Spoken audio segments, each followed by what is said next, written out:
Hello, everybody. I'm waiting for people to come in because we're still having a lot of people coming in into this webinar.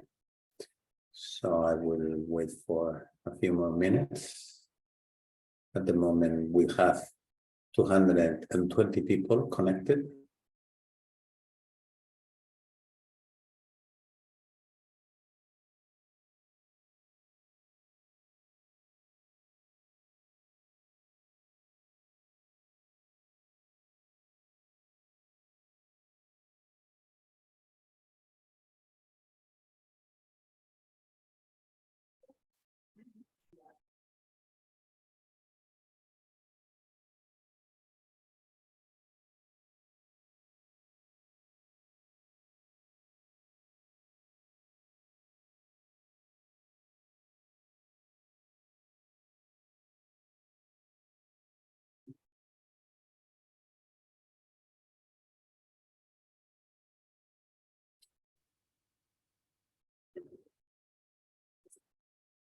Well, let's start. Hello, everyone. My name is Pablo Antolin. I manage the unit here at the OECD that has put together this work. It's really a real pleasure for me to welcome all of you to this webinar in which we are launching this important work. For us, at least, is very important work at the OECD on mortality and the provision of retirement income.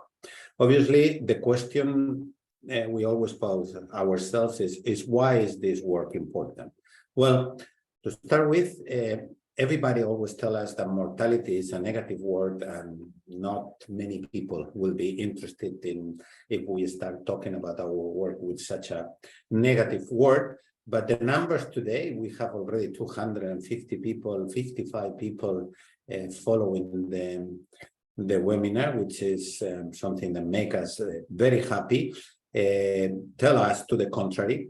But also if we look at the reforms in pension system that are being discussed in many countries, they are all linked to mortality and life expectancy, and also tell us that the subject that we are going to be talking here today, it's very important because all pension reforms are linked to this subject. As I say, all those reforms include basically adjustments on retirement age and contributions which are linked to improvements in mortality and life expectancy. Therefore, mortality assumptions, mortality tables are essential tools to make sure that people save enough for retirement and that pension systems are sustainable. We all know that saving for retirement is something we start day by day, month by month, year by year, and it's always about tomorrow to finance our retirement. And therefore, how long are we expected to live in retirement is an essential factor that we need to take. But unfortunately, tomorrow is uncertain, and uncertainty brings risks, longevity risk, the risk of outliving one's resources, not having enough to finance retirement. All this uncertainty and risk needs to be managed. And the first tool, the essential tool to manage all this uncertainty and the risk associated, is to have good mortality assumptions, good mortality tables. And this is the work we are going to be discussing here today. The publication we are launching provides evidence and policy guidelines on how to build good mortality tables, have appropriate mortality assumptions, in order to make sure that the risk associated with this uncertainty about the future mortality and life expectancy can be managed appropriately. Mortality tables need to have, and the discussion will show, and the presentation of my colleague Jessica Mosher will show, need to have appropriate data. They need to have the appropriate reference population. They need to be updated regularly. And they also need to use adequate methodologies, and the appropriate methodologies will depend on the purpose we are building these mortality tables for. And it's also essential they include future improvements in mortality and life expectancy. This work also is a follow-up on past work that we have done here on mortality and mortality tables that we did in the past year at the OECD, when we analyzed the type of mortality tables that regulators and supervisors on the insurance and on the pension world were using, and the lessons we learned from them in building these tables. We also take very importance on this work because we have a mandate from the OECD Council to develop implemented guidelines on the OECD recommendation for the good design of defined contribution pensions plans. This recommendation from the OECD that was approved by the Council has 10 messages or 10 recommendations, and 2 of them refer to provide protection from longevity risk and to monitor and managing longevity risk. And to do that appropriately and with some degree of certainty, we need to have good mortality assumptions and good mortality tables. So this work allows us to develop implemented guidelines for this recommendation. And finally, I would like to highlight that this work is not just the work of the OECD. This work is the result of working together at the OECD Working Party on Private Pension and also at the OECD Insurance Committee with pension and insurance regulators and supervisors from OECD and other non-OECD countries. And this is very important because sharing those experiences allow us to learn the challenges, but also the solutions, and to distill guidelines, policy guidelines that we provide in this publication. We also, in preparing this work, have benefit from interactions with pensions and insurance regulators in Chile, and we would like to thank them for the work we have learned enormously while we were working with them in updating their mortality tables. But also this work has benefit from talking with other institutions and other policymakers in different OECD countries, and in particular with the excellent cooperation we have with actuaries through the International Actuary Association. And we have learned so much from those interactions. Obviously, we also want to highlight that we remain available to work with policymakers, regulators, and actuaries from any country that might think that we can be of use, or we can be useful to discuss and tackle all the issues related to mortality, mortality assumption, mortality tables, and life expectancy. But before I pass the baton to my colleague Jessica to present this publication and the main policy results in the publication, I have the pleasure of handing the word to my colleague and friend, the International Association of Actuary President, Micheline. Micheline, the word is yours. Thank you very much, Pablo. I guess it's my turn to wish you welcome to this joint webinar of the OECD and with the participation of the International Actuarial Association, the IAA. So my name is Micheline Dion, and I have the honor of being the president of the IAA for the year 2023. The IAA is a worldwide association of professional actuarial associations with some specialized interest sections for individual actuaries, representing over 75,000 actuaries in over 115 countries. The IAA guides the development of education and professionalism for the global actuarial profession and connects industry decision makers so that actuaries can continue to make a positive impact on society. It has been a pleasure for the IAA to collaborate with the OECD on the mortality paper launched today, and we are looking forward to future collaborations on topics of mutual interest. As you may know, mortality, and as Pablo mentioned, mortality is the major driver affecting the value of pension.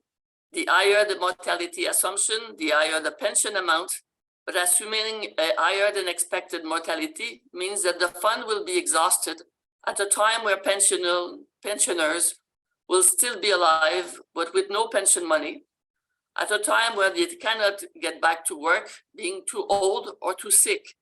Pensions, as its biggest value, with its protection, is one that the pensioners can depend on for their remaining lifetimes.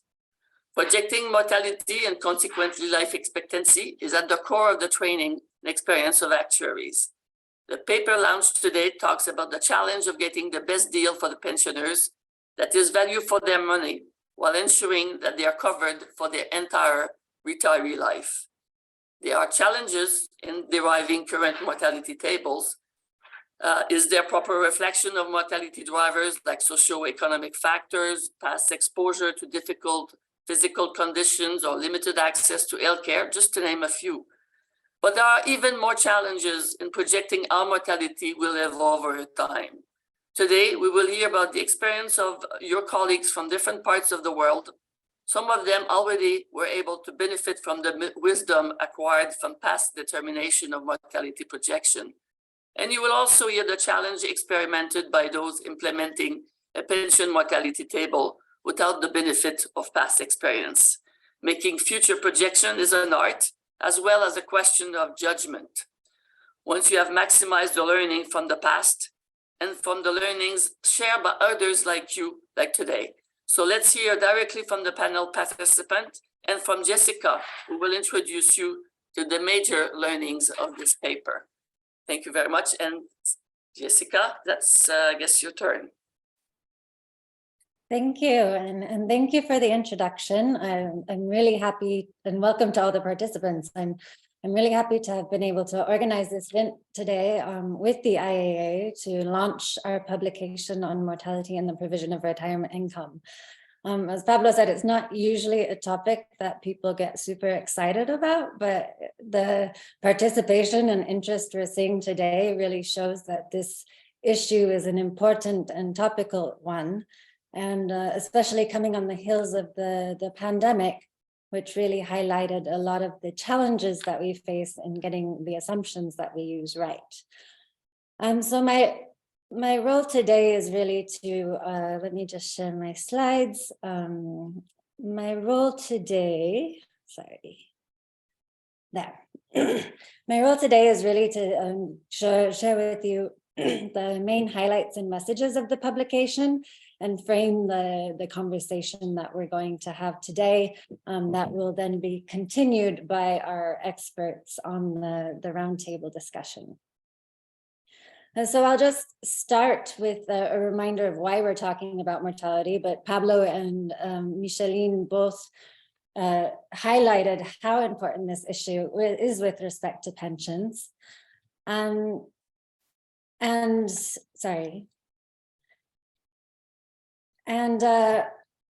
It's because they're really the parameter that determines how long we expect pension payments to be made.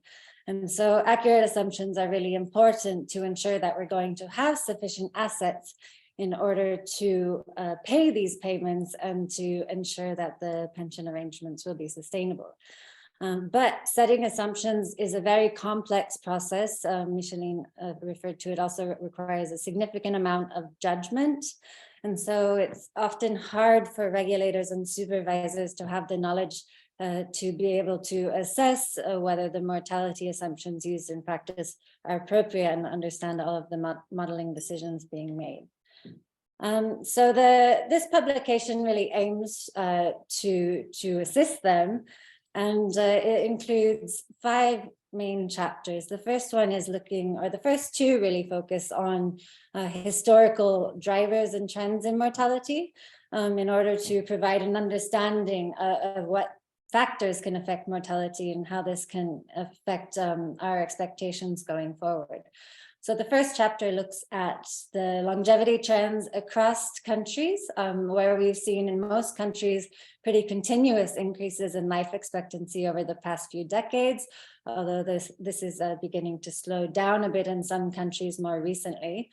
The second chapter focuses specifically on the impact of the COVID-19 pandemic on mortality, looking at both the direct impacts of the virus as well as indirect impacts, which have been that resulted from the policy response and behavioral responses, but which have had both positive and negative effects on mortality. So for example, the lockdown measures in place did result in increased overdoses in several countries, but it also resulted in reduced traffic fatalities because people were driving less. So we'll talk, I hope we'll hear a bit more about the impacts of COVID during the panel as well. The third and fourth chapters go into more the technical details of modeling to be a sort of benchmark for the standard approaches used across countries to develop mortality tables. The third chapter really looks at the steps in developing the tables and the options for the different decisions that need to be made, and the implications of those decisions.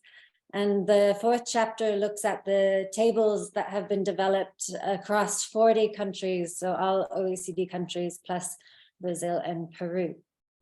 And the final chapter brings us all together and puts forward a set of guidelines around the good practices for developing standard mortality tables.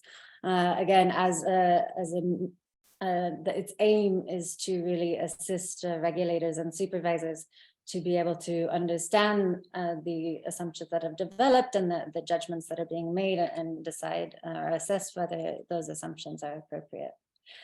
So today my presentation will focus mainly on these guidelines. I'll take you through quickly the main points. They really cover all of the main stages in developing assumptions, from understanding the context in which the tables will be developed and used, to estimating both the baseline assumptions of mortality today as well as mortality improvement assumptions, and making sure that the resulting outputs actually make sense. So first, it's really important to understand the historical drivers of mortality in order to assess to what extent those trends and drivers can affect our future expectations. And the drivers can be numerous. It's obviously that health drivers are a key driver in improvements. For example, the improvements in mortality from cardiovascular disease. But even social and economic drivers can also have a massive impact that we need to take into account. So the top graph here shows life expectancy in Eastern European and Baltic countries around the collapse of the Soviet Union. So we can see after a period of stagnation that life expectancy continued, there's a complete trend break, and life expectancy continued increasing again in the 90s. So that break would really need to be taken into account. The bottom graph shows the impact to life expectancy around the Spanish flu. So another big, the last big pandemic that rivaled COVID in its virulence. And we can see here that there was a huge impact to life expectancy, as there has been with COVID, but that trends quickly, after a few years, they return back to their normal trajectory. So drivers can also be temporary shocks, and we need to understand the nature of these drivers and take those into account. And this really also highlights the importance that we need to think about in taking into account COVID in our assumptions, and our panel should touch on this issue a bit more later. The granularity of assumptions really depends a lot on the purpose for which they'll be used. For example, for establishing retirement income, we might want to use unisex assumptions to not have different incomes between men and women. But for reserving, we probably want to use gender distinct assumptions to have a more accurate valuation. Flexibility, regulators should give some flexibility for providers to adapt assumptions to specific purposes where appropriate and where justified. For example, a lot of countries assume or impose the standard assumptions as a minimum benchmark for the assumption set, and this can inhibit providers from developing products that could cater to people with lower life expectancies. So, for example, lower socioeconomic groups or people in poor health. So there can be room for adaptation where that can be appropriate and justified.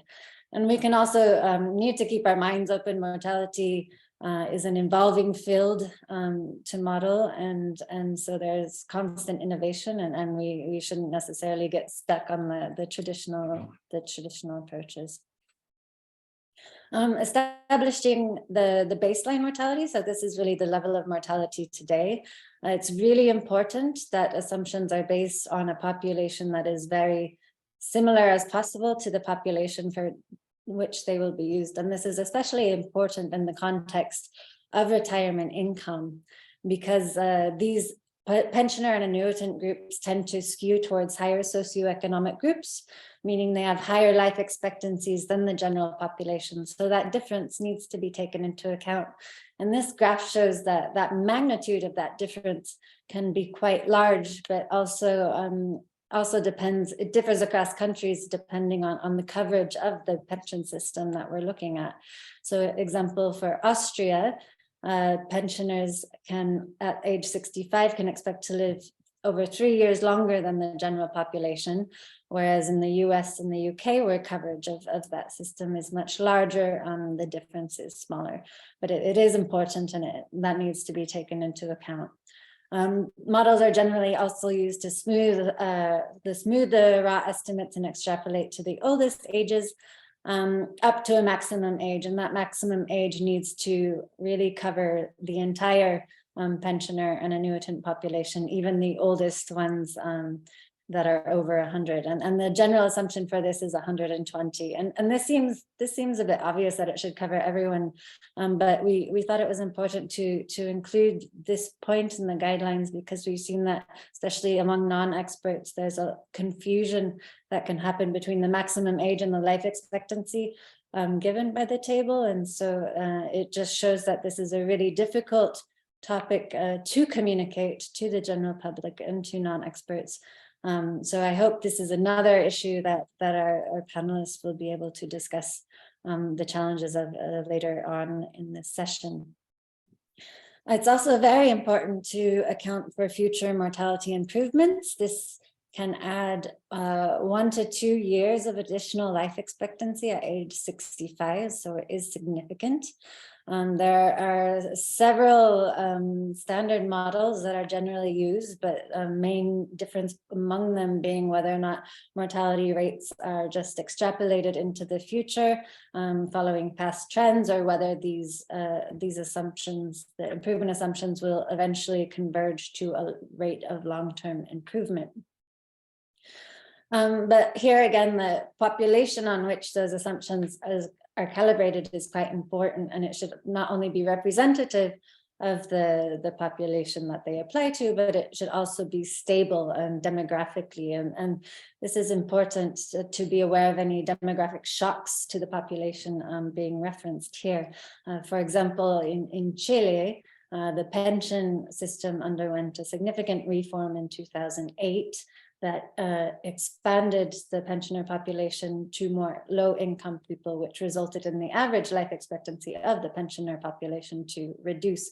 So that was not possible to measure an accurate trend on that population. As a result, most countries do indeed use the general population of the country to base the mortality improvement assumptions. Finally, just a point to ensure internal consistency, we need to make sure that the assumptions make sense given our expectation of the relationship between different groups. Also make sure that the modeling decisions have been justified and that those decisions are transparent so that people can assess whether or not the assumptions are appropriate for the use they want to use them for. So with that, we really hope that these guidelines will be useful to not only pension regulators and supervisors, but also the broader audience and anyone who's looking into better understanding these assumptions or even developing their own assumptions. We hope it's helpful, but without further ado, I think we should pass over to Julia, who is going to kick off the following discussion, and she will introduce us to our expert panelists. Thank you very much.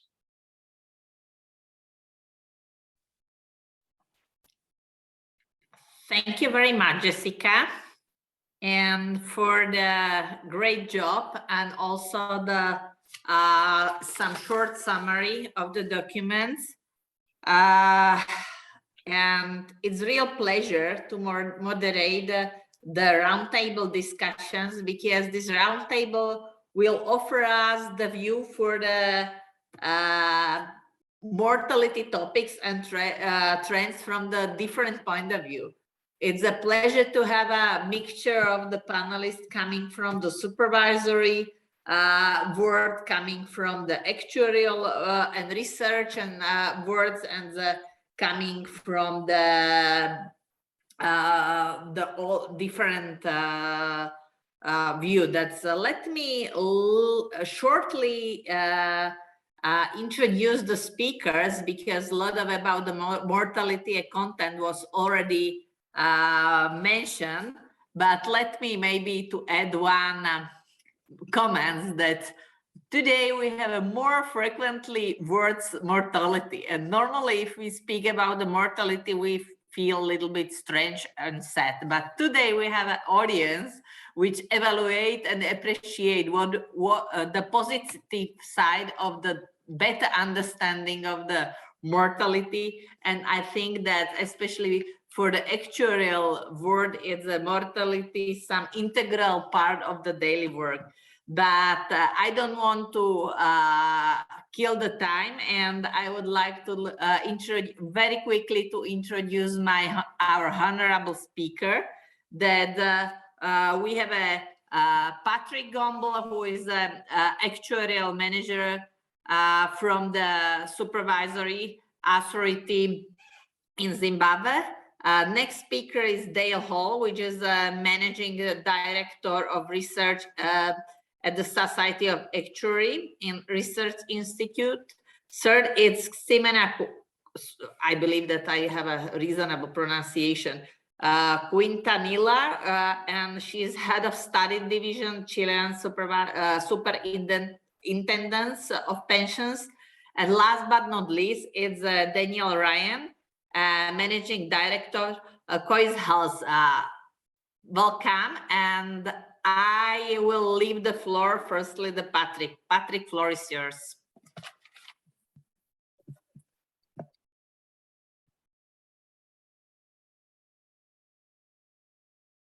Okay, sorry for that. Yeah. Thanks, Julia. I'm Patrick, as you have just said, and I work for the Insurance and Pensions Commission in Zimbabwe. We regulate both the insurance and the pensions industry. And we are currently in the process of developing mortality tables for Zimbabwe. So I think this is quite an insightful and a good opportunity for us to share our experience in Zimbabwe and our views regarding the guidelines that have been developed by OECD.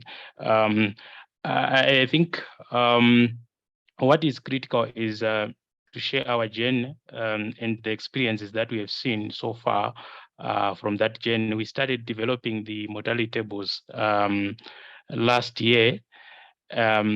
And what we did was to engage quite a number of stakeholders to come on the same table and discuss how we're going to develop the mortality tables, because this was our first time to come together as an industry and develop mortality tables that are specific to Zimbabwe as an industry.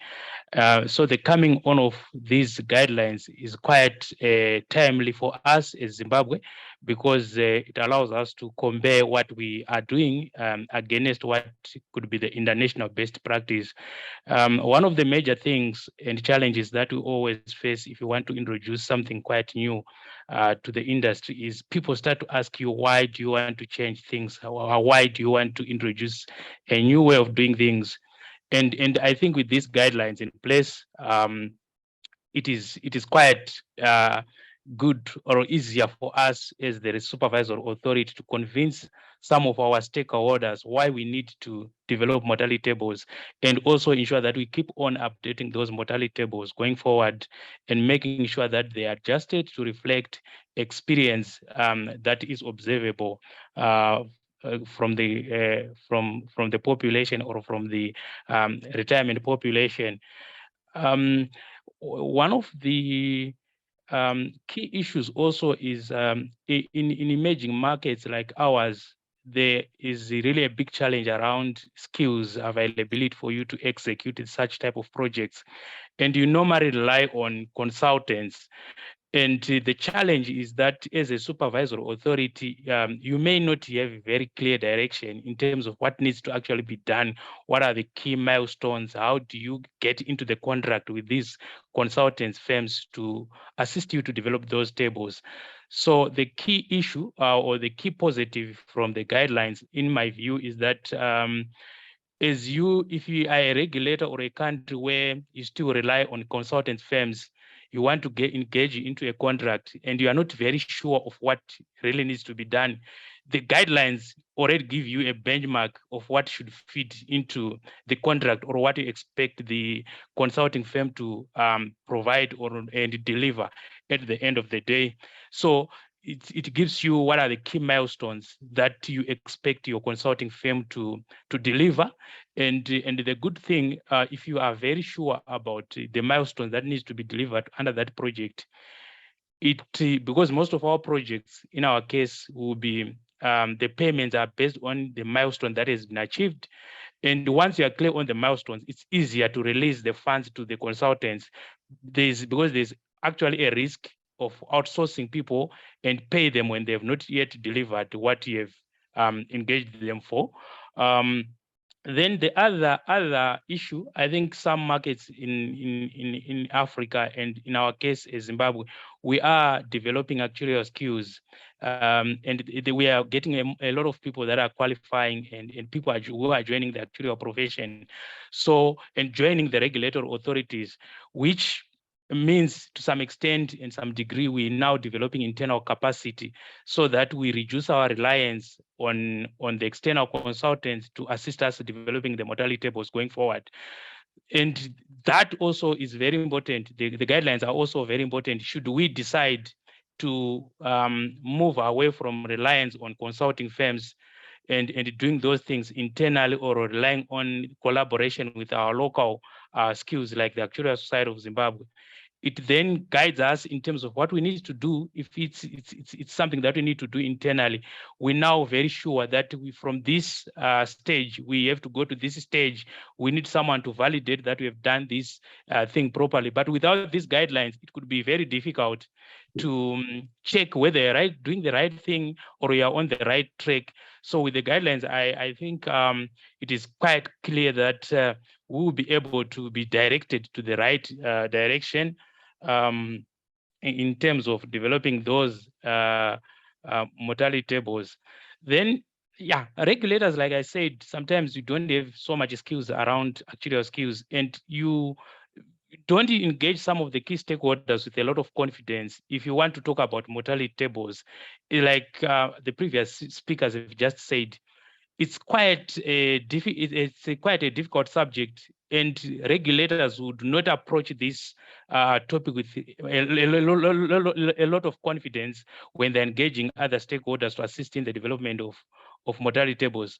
But when I looked at the guidelines that have been issued, I think in our perspective, we now can engage either the consulting firms that needs to assist us with updating the tables or developing them, or the local actuarial society with a lot of confidence on this topic to discuss them, what we really expect from them as they do the pricing for retirement products, as they reserve for retirement products. We now have a clear guideline, and we can now ask them quite informed questions about mortality tables and how they are applied in the pension space and retirement products. I think for now, Julia, I'll stop there and allow other colleagues to also share their thoughts around this. Thank you. Thank you, Patrick, for your introductions, and you bring us some kind of evidence or the arguments that this kind of publication could help you in your own process. But now I would like to ask the Ximenem, that as was mentioned, that already in the Chile, that you are in the process, and you have just conducted updating the mortality tables used for pensions and annuity in Chile. What have been the main or biggest challenges to overcome in this process? And in the light of this experience, what do you think are the most important takeaways from the report, or what advice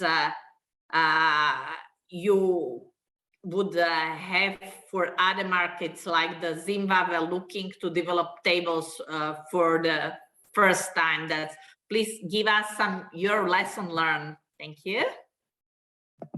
Thank you, Julia. Hello to everyone. Thanks to the OECD and the IAA for this invitation. This is a great event.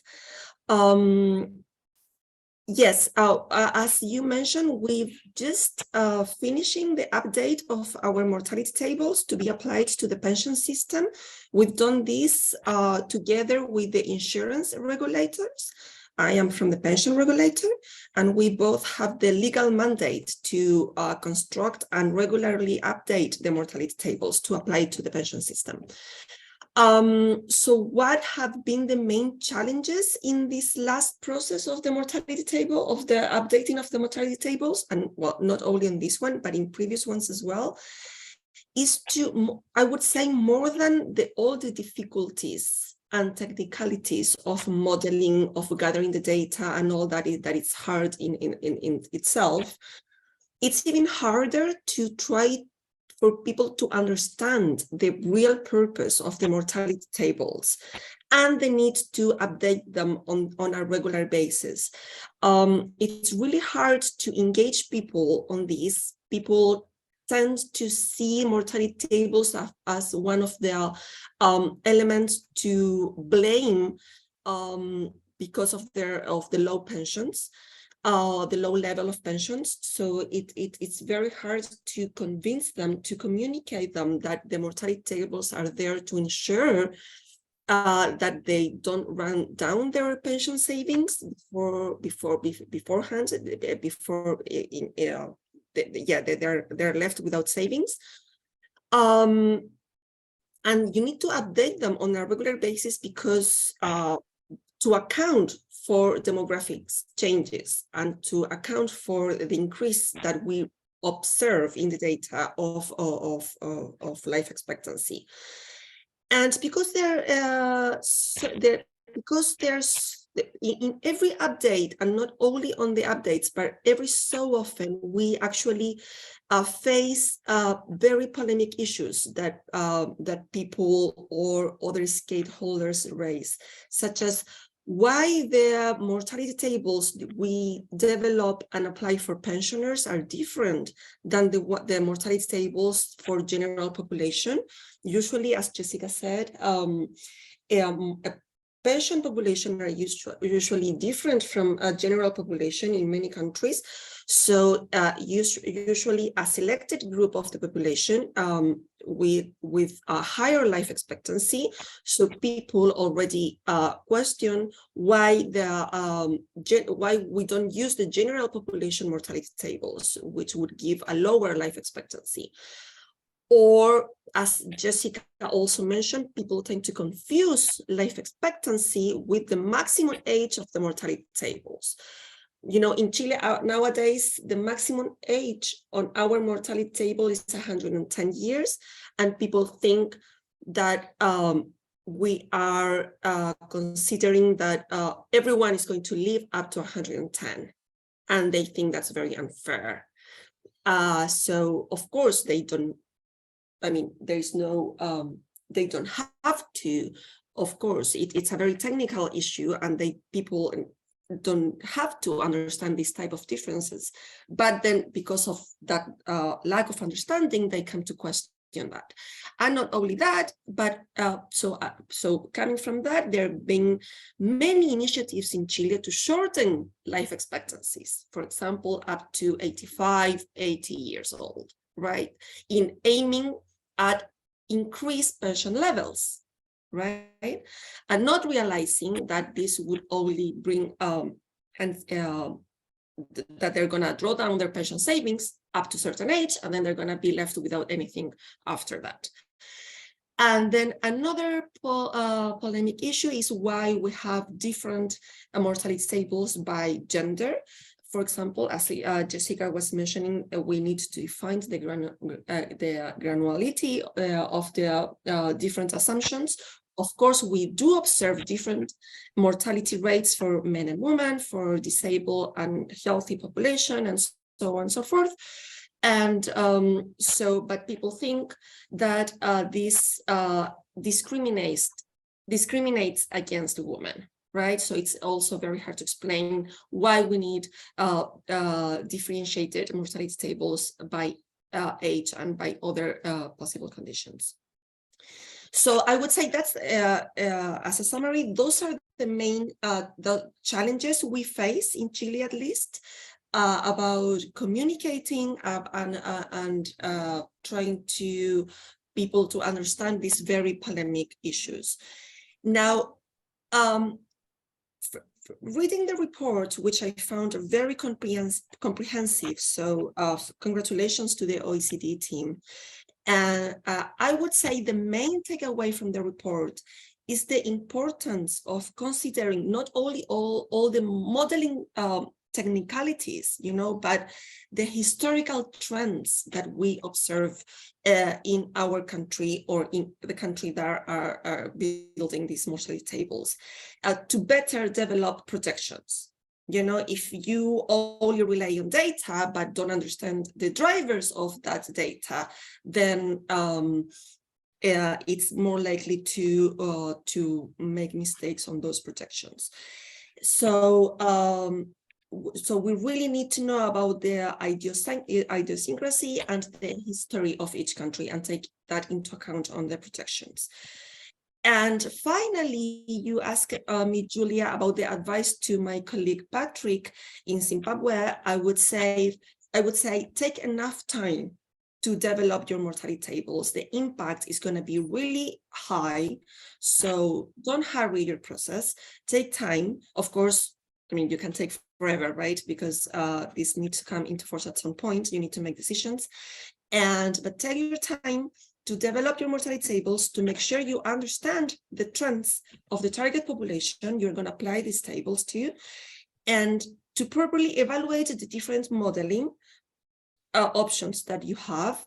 And once you've taken those well-informed decisions and technical decisions, then you're going to have very strong arguments to defend them. So stick to them, stick to those decisions. Probably you're going to be subject to some political pressure, to some pressures from the population to shorten your tables or whatever, you know, to not, I don't know.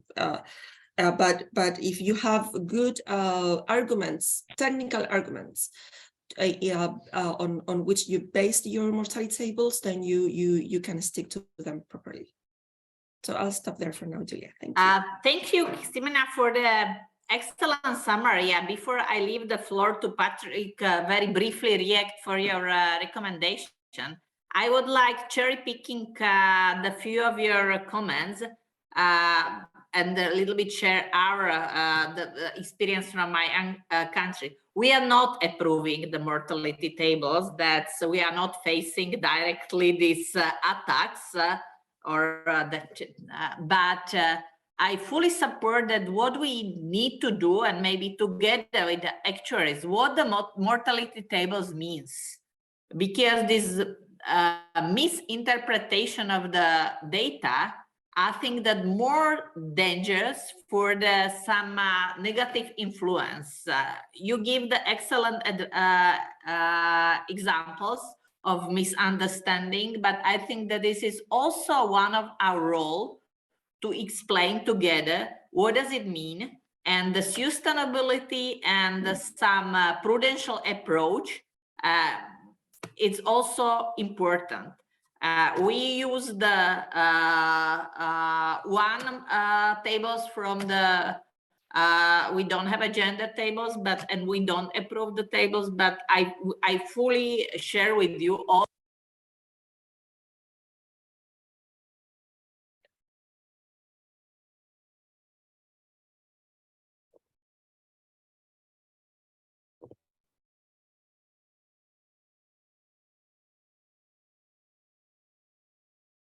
Julia, you've lost sound.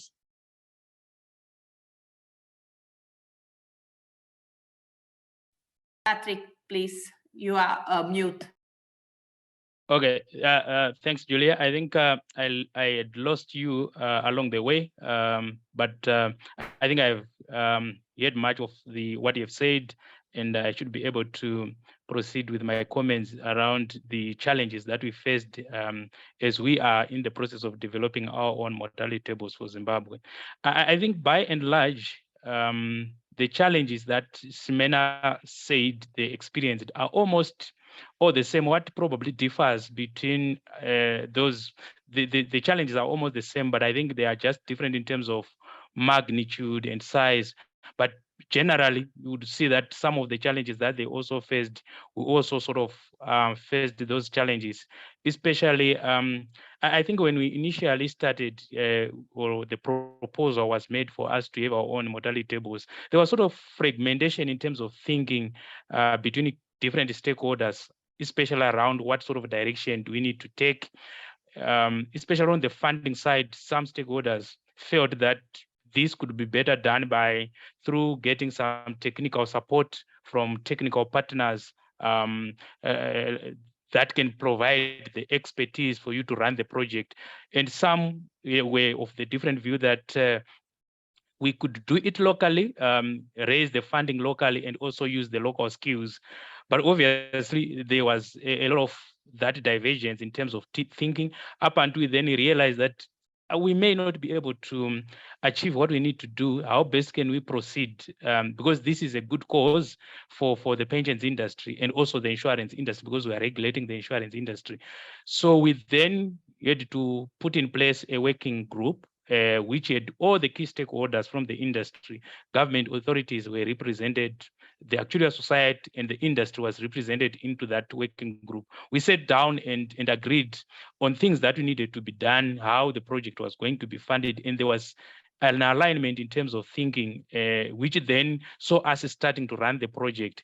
But after we then had that decision or that alignment at the working group level, the challenge was that how were we going to, who was actually going to develop the project, the mortality tables? Was it the local actuarial society? And did it have the contracting capacity? Can we enter into contracts with it legally or not? Then a decision was made to then consider a consulting firm to assist within the development of the mortality tables. The biggest challenge that we had with engaging the consultant, I think almost all the other processes were quite okay, but it was the time when we were, I think it was around the fourth wave of COVID-19. So it was difficult sometimes to coordinate the process in terms of contracting, signing of the documents. It took a lot of time for us to finalize the contract so that the consultant could start the work. So we had a sort of a delay in terms of actual commencement of the development of the mortality tables. Then the other challenge that Ximena has already said is around data.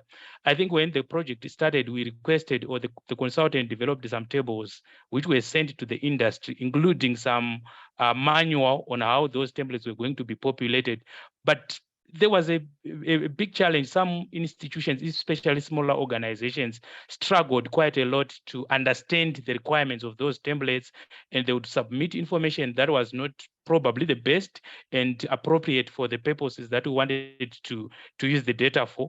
And I believe this new guideline from OECD is also a good guideline in terms of enhancing data integrity in our industry. It is going to dictate what sort of data should be pooled or stored or kept by industry, so that when we want to do future mortality developments, we can use that data to easily update our mortality tables. Because in some cases, our industry struggled to give us all the fields that we wanted them to give information for. And we believe that going forward, this was a learning curve, and also the guidelines are going to assist in terms of enhancing data integrity, enhancing the IT systems that are used to store information for the industry. I think one other issue that we had was, as we were developing the mortality tables, we wanted to make sure that there was quality assurance in terms of the work that the consultant is working on. And the quality assurance was mainly coming from the members of the working group. But unfortunately, or fortunately so, there was a sort of slow progress in terms of getting that feedback, because these members of the working group are also employed somewhere, and probably they could take a little bit longer than expected to give us feedback on what would have been delivered by the consultant. So what we then did was to also enhance the quality assurance review process of the outputs of the development of the mortality tables from the consultant by engaging an independent peer reviewer who is now reviewing all the work that the consultant would have produced. If it's a report, before we sign and finalize it, we engage the independent reviewer and say, what are your views, what are your comments, so that we make sure that all the things that should be complied with, or that should be met before we sign off a particular stage, have been met. And I think because we're still finalizing the project, we are also going to rely to some extent on these guidelines as we review the other work that is still outstanding from our service providers. I think those are some of the challenges, but as I said, they are overall the same, just differing in magnitude and size with those from Chile. Thank you. Thank you very much, Patrick. And now I a little bit changing the angles of view from the supervisors to the researcher. I have a questions for you, Daniel.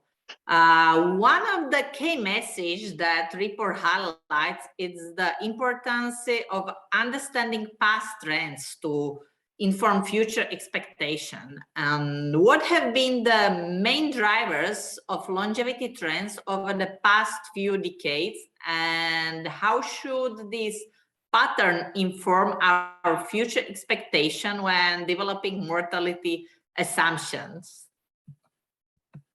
Thanks very much, Julia, and thank you also to the IAA and OECD for the opportunity to comment on what I think is an excellent report. The point you raise is one I've been struggling with for decades. So I'm the UK representative on the IAA's Mortality Virtual Forum, and trying to sort out mortality predictions and developing mortality models is incredibly difficult. And in part, that's because, you know, we actually contribute very little data. Thankfully, just 1 point for each of us, and thankfully no one on the call as yet. And that means that we struggle to get enough data and enough insight. But the paper, I think, does a wonderful job of bringing together a bewildering number of studies to look at these issues in terms of country, in terms of gender, and particularly differences within country and socioeconomic group. And we probably shouldn't lose the positives. So what are we making the comparison against? Well, over the last few decades, life expectancy at age 65 has been improving by roughly 1 month in every calendar year. And that's a great achievement. And studies like the Global Burden of Disease, like the Concord Cancer Study, they provide that deep analysis of the underlying data and hence the relative importance of different factors, whether they be behavioral, social, or medical. And maybe that's the bit to kind of focus on a little bit more. So probably some of the largest factors have been things like reduced smoking prevalence, but that's different by gender. In terms of time pattern, it's different by country. The huge succession of improvements that have been thanks to the Monica study back in the 1980s, where we tried to focus on how could we reduce heart attacks, how could we reduce stroke. The Concord study that I was mentioning before, which really was trying to understand why it was that different countries have different cancer survival patterns, both by site and by geography.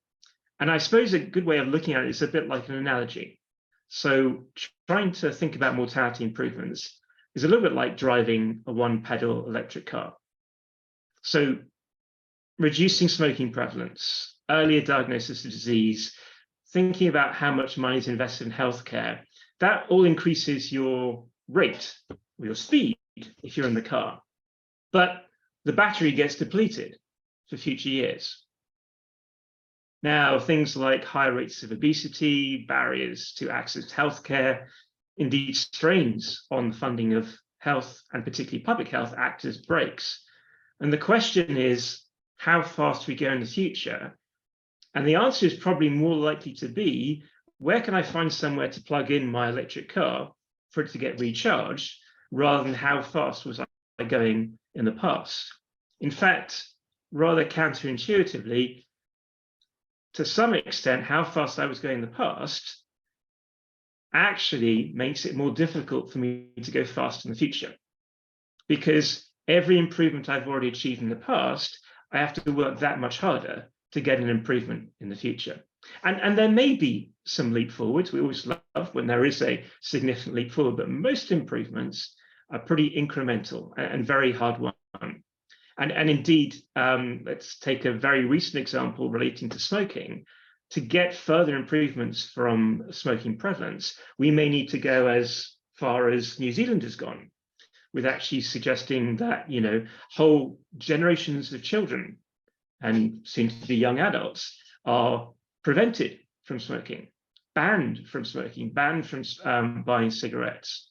And we also have to deal with the breaks, and Jessica, indeed the report, was mentioning in some detail the opioid epidemic that we've seen in the USA, but we've also seen in a number of countries around. And, you know, from very small numbers, last year, 110,000 people died in the USA. And that's obviously unexpected. It's something that we're trying to address, we're trying to ameliorate, but the bottom line is that wasn't expected a period of time ago. And I mentioned, you know, access to healthcare, and it's not, unfortunately, it's not just access to healthcare, it's the cost of healthcare. And as time goes on, this improves the past, make it more difficult in the future. We're looking at healthcare which is having to deal with multi-morbidity at older ages. And a treatment success might be now measured in months of additional life rather than years or decades. But I don't want to sound too negative, because at the end of the day, we know, and indeed we found out through the pandemic, there are things that we can personally do, or things that governments and healthcare workers can do, which unlock benefits just through the sharing of knowledge that already exists. We don't have to invent the next cure for cancer, or indeed some of the more interesting things that are happening with the treatment of dementia, to actually get those improvements. But I would caution the following, which is at the moment, as indeed the paper makes very clear, differences within countries are now becoming more and more significant. And those inequalities are increasing rather than reducing. So the emphasis when thinking about the future is to be realistic about what may happen, but also to think through how it is those inequalities might reduce and what that would mean for the populations that we're effectively looking at when considering retirement income. Thank you very much. I like your comparison with the electric car, and I also would like to underline what you mentioned, that strong relation between the healthcare, quality of healthcare, and expectations life. That's and I think that especially in the pension systems, it's very related. And also, what about the sources.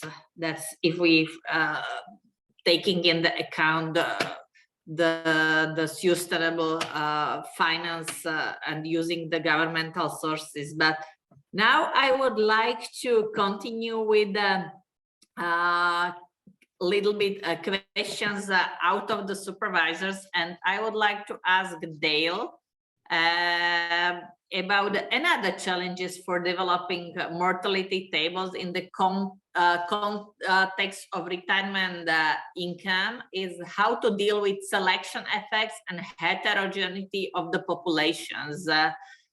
Also, the Simena mentions that the selections and heterogeneity is different across the population and groups, and pensioner trends to live longer than the population on average, but also a lot of differences in the life expectancy within the pensioners populations across the social economic groups. And how should we account for that when setting mortality assumptions? What is your view for this important question? Thank you.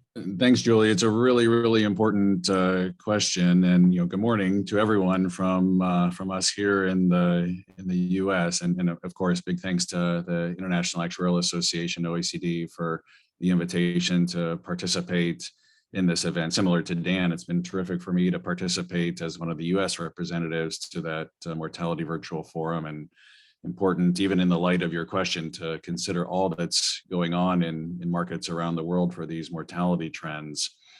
I think the socioeconomic question is a really important one.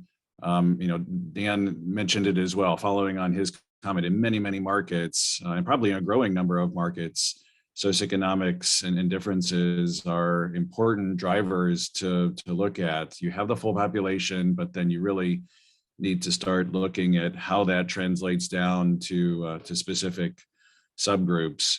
I'll probably talk about this a little bit in the context of how actuaries determine what the risks are, what the liabilities might be for a specific plan. But fortunately, the research has evolved on this a lot in recent years. Many more places looking at not only the full population but down to subgroups within the population, typically driven by socioeconomic groups. Maybe this is into groups of 10 deciles or 5 quintiles. There's been a huge trend over the past 5 to 10 years to create a variety of socioeconomic indexes. In some markets, they'll also call them depravity indexes. I guess it's whether it's glass half full, glass half empty as to what the approach might be there. But they can be very helpful and specific down to local geographies that might be at the county level, might be at a city level, even modeling it down to zip codes or neighborhoods or postal codes.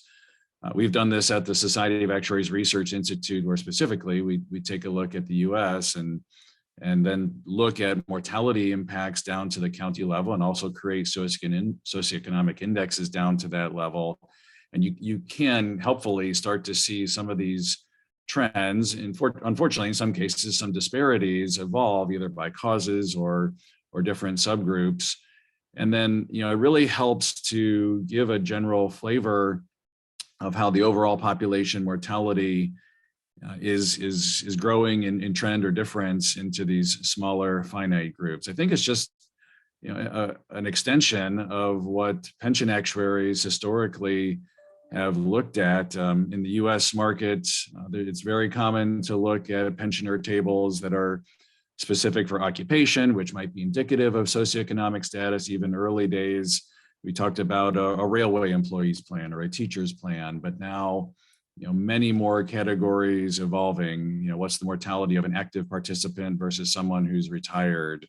If you retired as a healthy annuitant, how does that change compared to if you retired due to disability? How does income levels impact that? What the type of work, if you're an hourly worker, blue collar worker versus white or gray collar, or even, if you're the original pensioner in a plan, or if you're the contingent survivor, there can be noticeable differences of mortality there as well. And maybe my my final comment in kind of reading through the paper, I think a really important exhibit in the paper is exhibit 5.3, where it looks at healthcare spending per capita and measures that and looks at what the life expectancy is depending upon that. I think that's a really helpful measure. You see how that can be impactful to population life expectancies.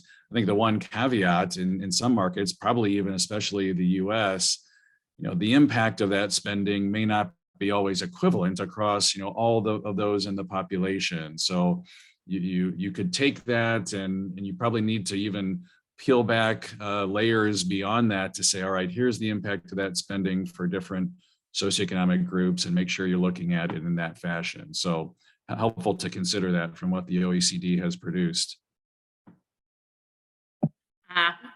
Thank you very much. That's maybe the comments that in the Europe, we cannot use a lot of selection, which is again, the bringing a lot of questions, which was mentioned before, for example, in Ximena speeches, and I think that is increasing the role of some kind of education and better understanding of what we are doing and what the actuaries are doing. But I would like come back a little bit to the Daniel, the question for Daniel, and this is about the impact of the COVID. That COVID pandemic has been a major disruptor to longevity trends. And what have been some of the effects of the pandemic on mortality? And what do you think that it will have an ongoing impact of mortality going forward? Thank you. Thanks very much, Julia. That's an impressive question to try and tackle, but let me have a go. So one of the challenges obviously was in the first place trying to determine how many deaths unfortunately were associated with the pandemic, and groups such as the economists, I think, have done a relatively good job. And the figure is something in the region of 19 million extra deaths during 2020 and 21, which is a staggering number by any estimation. But it's always good to to look at that, and actually particularly look at that in the light of the slide that Jessica was showing. So I mean, the age standardized mortality rates we had in the UK in 2020 at the height of the pandemic were very similar to the rates we had in 2009, 10 years earlier. There was no pandemic in 2009. The rates in 1918, peak of the Spanish flu, were very similar to the rates in 1900.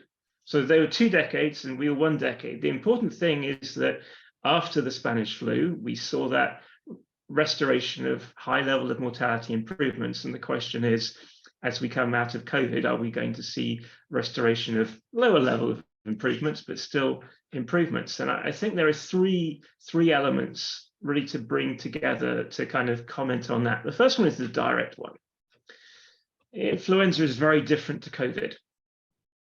COVID, because of the fact that it actually interferes directly with our body's regulation systems for hypertension, for blood pressure, means that it has a constellation of diseases associated with it, which are much more long-lasting and much more impactful than influenza.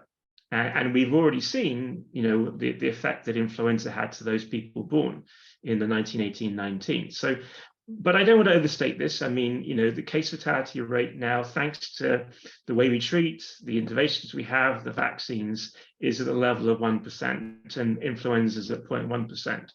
But it is important to recognize that COVID makes people more frail. And so I think one of the things that the paper very strongly puts forward as an optimistic view is that those of us who've managed to get through COVID, we are a survivor population. And I think to a great extent that is true, but also there is a significant population who has been very impacted. And sometimes that expresses itself directly in terms of symptoms. Sometimes people have symptoms which are actually for other reasons, but they have associated them with COVID. But there's another group who actually they don't realize they've been affected, but their ability to operate at very high intensity may be less than it was. Their ability to kind of do exercise may be less than it was. And that will have a knock-on effect throughout their lives. But much of that is driven, unfortunately, by some of the inequalities we were discussing before. So those people who have particular pre-existing conditions, problems with their kidneys, diabetes, other cardiovascular issues, are going to be more affected by the longer term effects of COVID. But I don't want to just talk about the direct, because there's some important indirect effects as well. The first one is clearly during the height of the pandemic, a lot of people missed treatments that they otherwise, or missed diagnoses they otherwise would have received. And in some extent, many health systems have caught up. A lot of health systems have been disrupted. I think there was one thing was referred to in the paper that 1/3 of countries referred to half of their services, their medical services, having been disrupted to some extent. But there's a more fundamental indirect effect, which is interruption to people's health-seeking behavior. If you're scared or worried that the hospital is where COVID is, or you're concerned about your own ability to get around, you may be less likely to seek medical attention. You may be less likely to attend the screening program. And we see that through, unfortunately, increased numbers of people who are dying at home with non-COVID causes, as well as COVID. There's also this other impact in terms of what is it meant for the people who look after us, the healthcare professionals who've had to go through terrible strain, stresses, nothing that probably those of us outside the medical professions would be able to relate to or fully understand. But that impact and the continuation and the difficulty in trying to bring health service back to make up with all those kind of missed treatments and those misdiagnoses is huge stress, huge strain, and obviously a concern in the medium term. But there is a positive as well, which is that, it may sound weird saying that with COVID, but there are certain things that we learned which are directly beneficial. So clearly, when it comes to the vaccines, we've discovered that it's possible to take a vaccine through to something which is distributed around the world, not in 10 years. And that those vaccines may actually have some benefit outside of infectious diseases. We may be able to tackle some non-infectious diseases with vaccines. Similarly, there's been a much greater openness towards sharing data and sharing information. And that really benefits those of us who are trying to build mortality models, who are trying to predict the future. And some of that data is classic and some of it's new, effectively through social media, through crowdsourced information. Different apps have enabled people to share information on their symptoms, which actually creates a whole new area of data and indeed whole new possibilities when it comes to clinical trials.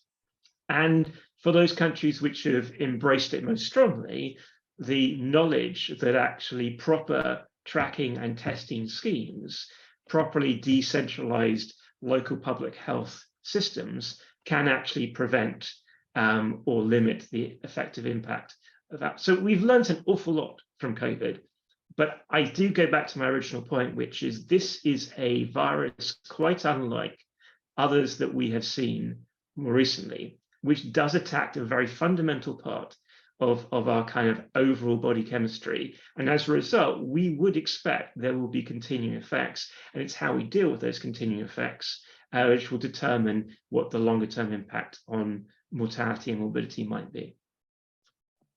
Thank you very much for your observation. I also would like to underline what you mentioned before, the relation between the quality of the healthcare system in the different country and have an immediately impact for the mortality. Secondly, what I really appreciate is I believe the improve of the quality of data, because impact of or if I can say the positive impacts, that is deeper and more comparable data, which finally could have a positive impact for the future. But now I would like to leave the floor and for the quick reaction also to deal with the similar questions that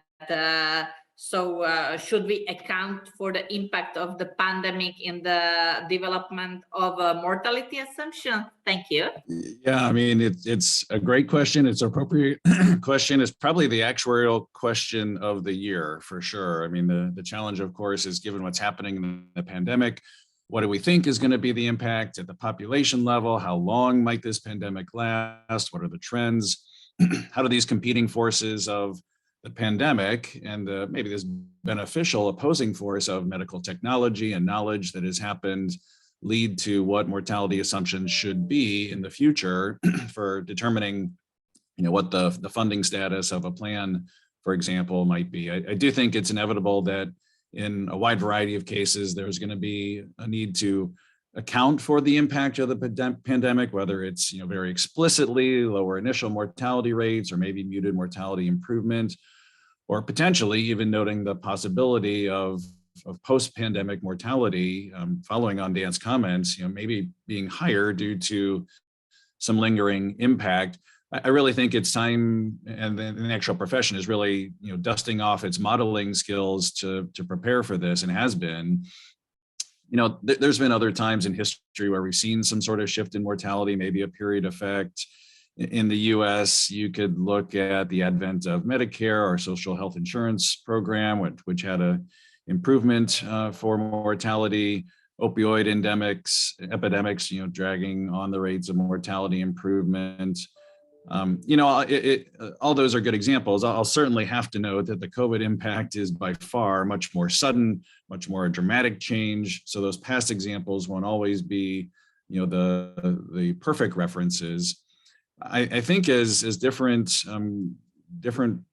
populations or even specific retirement plans are considered, you have to kind of know the specifics of your group. I mean, to paraphrase Socrates, I guess, to know your cohort is going to be the beginning of wisdom, because each cohort will have, different impacts or different focus on how COVID and the development of mortality assumptions, in COVID and coming out of it will need to be considered. We are creatures of habit. This deferred or reduced healthcare is something that definitely concerns me as I look at mortality rates. We get out of our routine. It's hard to restart it. Probably most importantly in the US too, it's been impactful on what I'll call like chronic conditions.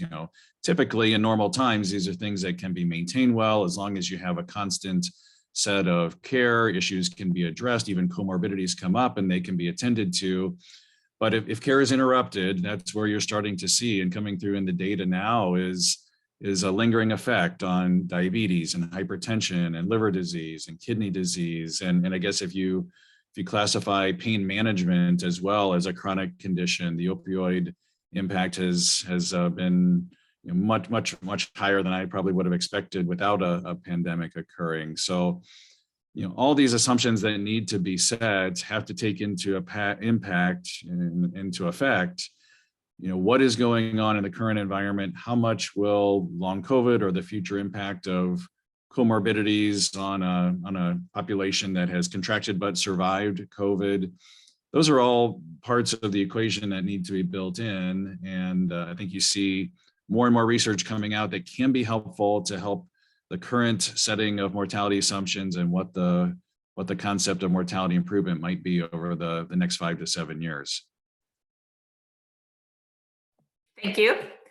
You mentioned it is the question of the year for the actuary, but it's not so easy to give the clear answer. And I feel I give the floor back to the supervisors, and now exactly to Ximena, that you already listened the opinion of our experts, and you read the document. What is your view as will you open or evaluate your mortality table taking in the account the COVID-19, or what will be Ximena, your reactions? That will you make some adjust, or what are you planning? Thank you.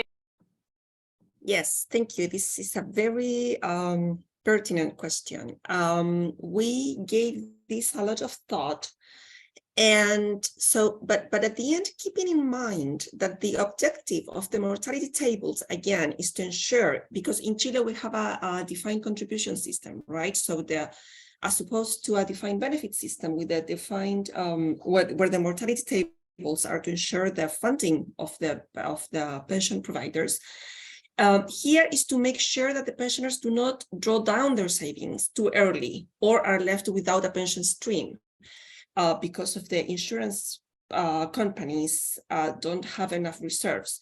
So in that sense, it's relevant that the mortality tables reflect the current and future mortality rates expected for the surviving population, right? For the surviving population of the pandemic. So the high mortality that we experienced during the pandemic corresponds, we believe, so far to an anomalous period that has changed the trends observed until before 2020. So at the end, we have decided not to include this period in the constructions of our mortality tables, because if we did, it would significantly increase the base mortalities, which would not be consistent with the temporary effects we expect that the COVID would have on mortality. As Daniel was saying, there are many direct and indirect effects that we're still observing, that we need more time to pass before we have a more clear view on how these effects are going to develop. So we still don't have enough information to indicate the permanent effects of COVID on mortality. So to adjust the mortality tables just now doesn't seem reasonable due to this lack of information. Now, that said, of course, we have to monitor on a regular basis, really closely, how these new both direct and indirect effects are going to roll out.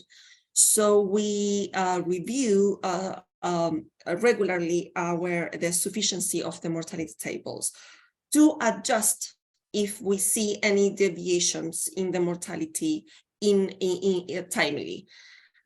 So as a good practice in Chile, we anyway update the mortality tables every 6 years, right? So we'll be monitoring this closely and see if we need to make some adjustments in the future.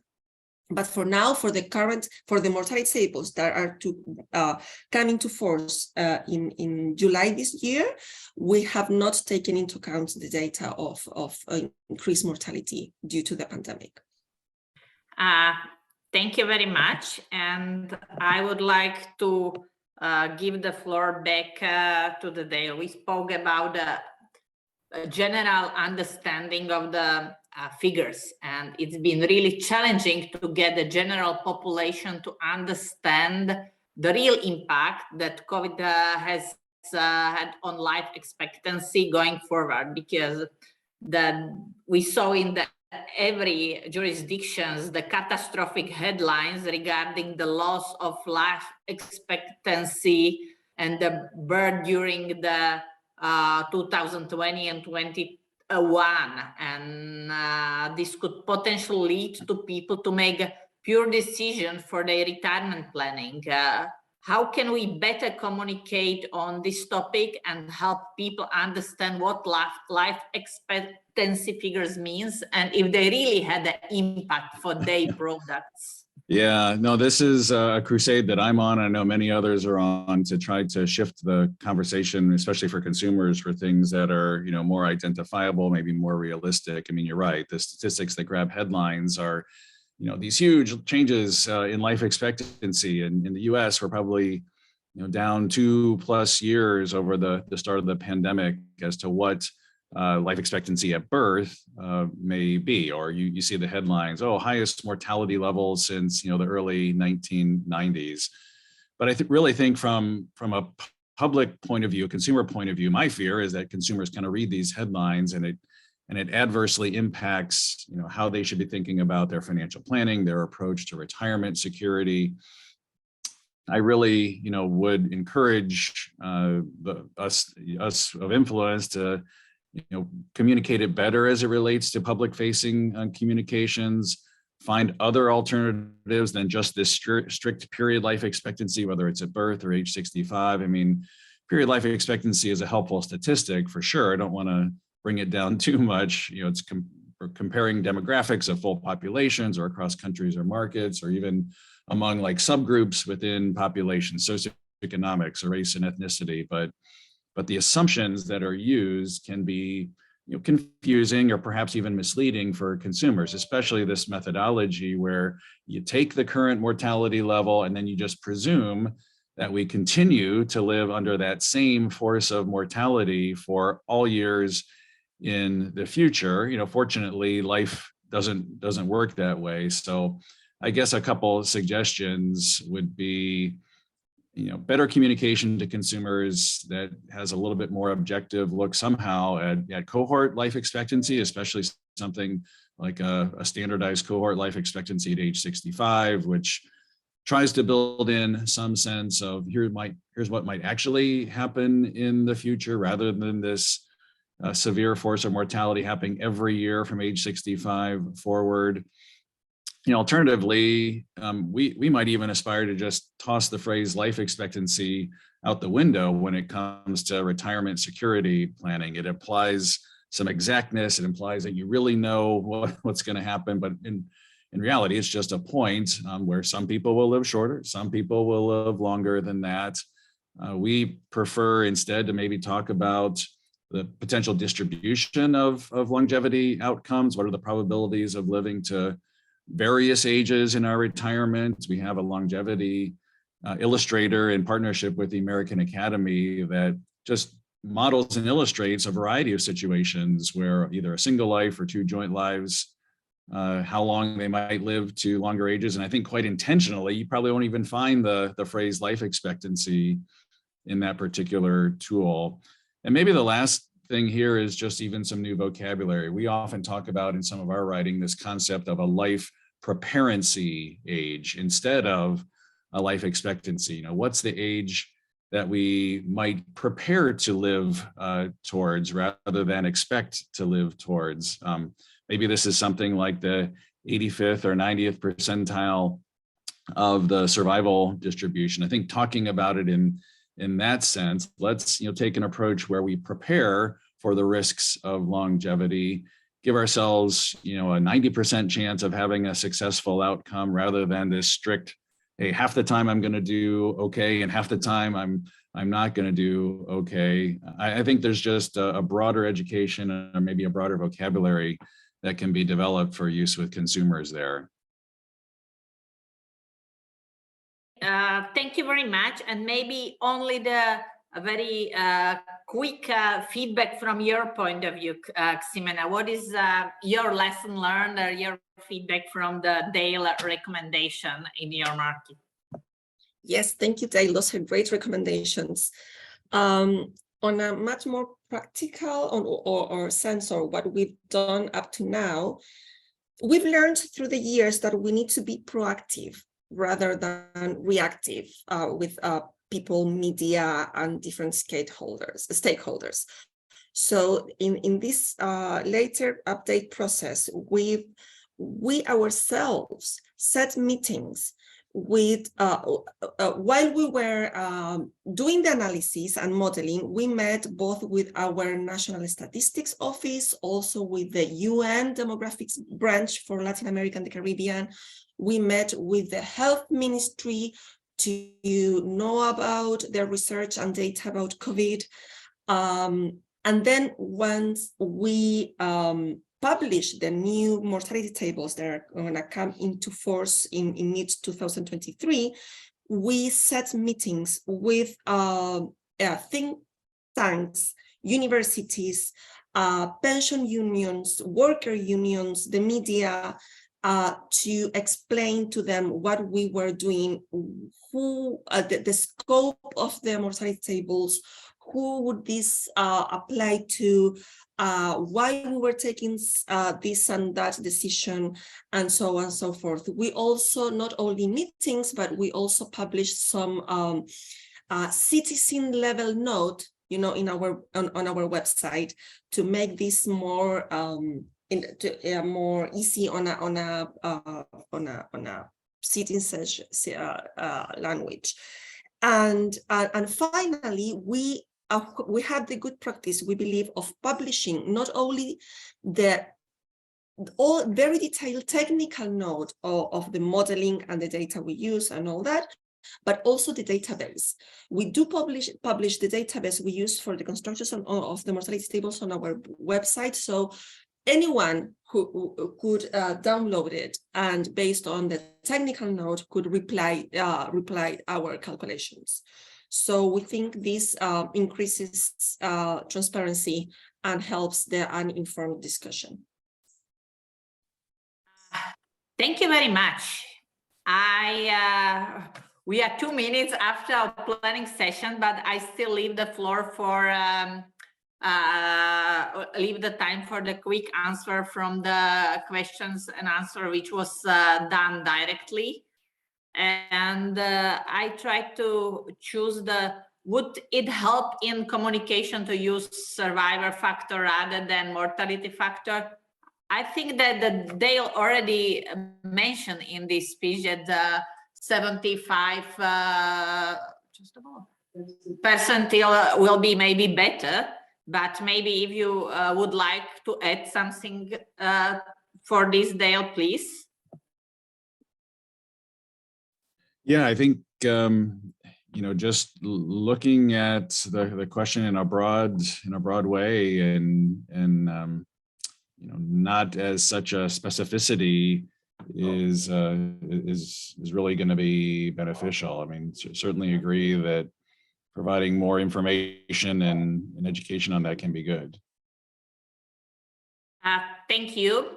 The questions will have sensitive changes in data from human mortality database caused by COVID-19. I don't know who would like to give the answer. I'm happy to, Julia. So, please. So I think it's a very interesting one. To some extent, obviously, the data coming from the human mortality database has always been on an aggregate nature, covering all the different conditions.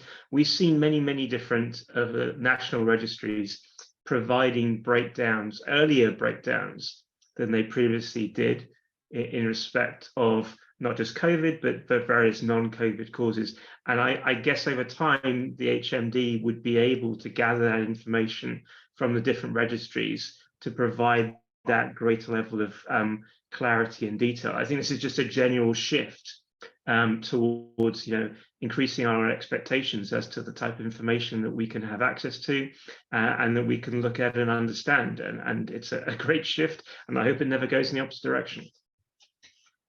Yeah, I agree. I mean, it could be helpful. And picture 5 to 7 years from now, and fingers crossed that the pandemic is in the rearview mirror at that point. Certainly lingering effects, but I think noting in that human mortality database what deaths were either specific to COVID or had COVID as a primary or secondary diagnosis or something like that as a cause.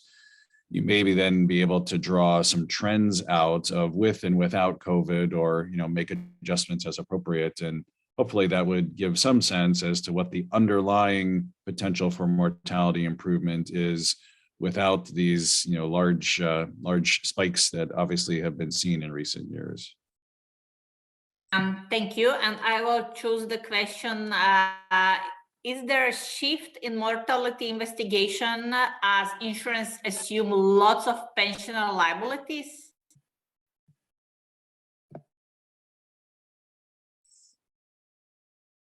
I think the general answer is yes. I mean, insurers going to be taking on that risk through transfer from pension plans, and you've seen that increasingly more over the last 10 to 15 years. I think a lot of the shift in that risk or the transfer of that risk is studied at a really finite level, where you get a lot of information about the pensioner, and you probably know a lot more about what their income levels were, where what their access to healthcare has been given through the employer-sponsored plan that they've had, and down to some of these things that we're talking about of socioeconomics and geographies and things like that. So the investigation has really shifted from, I simply know age and sex and a few things, down to some really strong micro characteristics that enable the investigation of that mortality to happen at a helpful and finite level. Thank you. One additional question to you, Dale, if you can explain more about the life preparancy as the alternative of life expectancy, and where can find more info about it. Yeah. Hopefully a Google on life preparancy in the SOA leads you to a couple papers that we've written. But essentially, I mean, the preparancy concept would just be what is like the 85th or 90th percentile of the survival distribution, and let's pick an age at which that happens. So instead of saying, hey, I'm 65, my life expectancy might be 80, and you just see consumers talking about 80 in that concept. No, let's shift it to where, let's talk about an age where you should prepare to live to rather than expect to live to. So it might be 87 or 88 or 92 or something like that, something much further out at say the 90th percentile of the survival distribution. And making sure you're attending to that risk rather than this midpoint risk. Leaving for the airport later today, and do I give myself a 50-50 chance of making the flight? Hopefully not. Hopefully I give myself a 95 to 99% chance of preparing to make the flight. So I think that's the approach, rather than centrally focusing on just what the expectancy is. Thank you, and I will give the last question, which is to Ximena.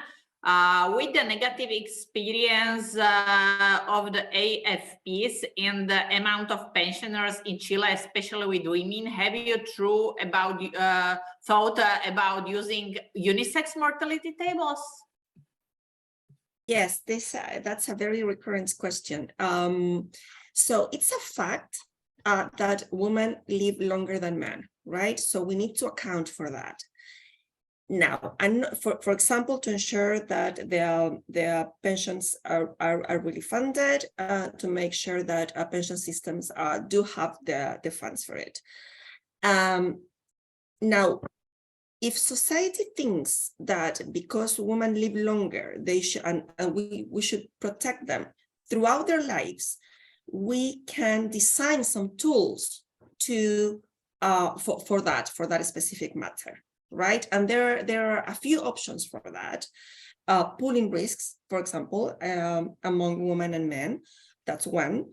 Another one is for example, in the proposed pension reform that is being discussed in Congress nowadays in Chile, is to actually to use separate tables by gender, but to calculate the factor in which a life expectancy is higher for women than for men, and to have a government bonus for women that compensates for that longer longevity.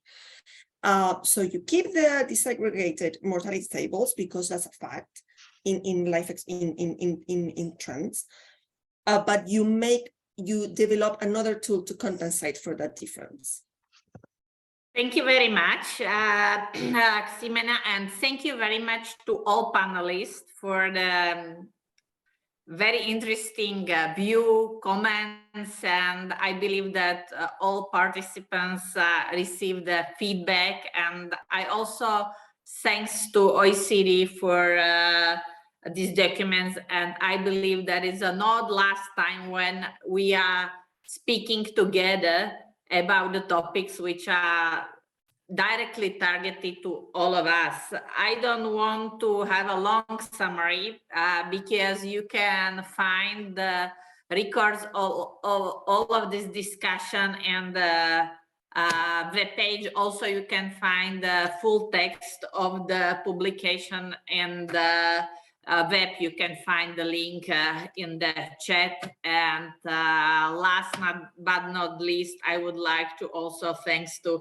International Association of Actuary for the supporting the excellent work of the OECD and help us to inform and to share into the reasonable stakeholder. That's thank you for the participation. As I mentioned, I believe that is not last time, and I wish you the nice and successful rest of the day, and I believe that we will hear or see each other soon. Thank you very much to all of you. Thank you. Thank Bye. you. Thanks. Bye. Thank you.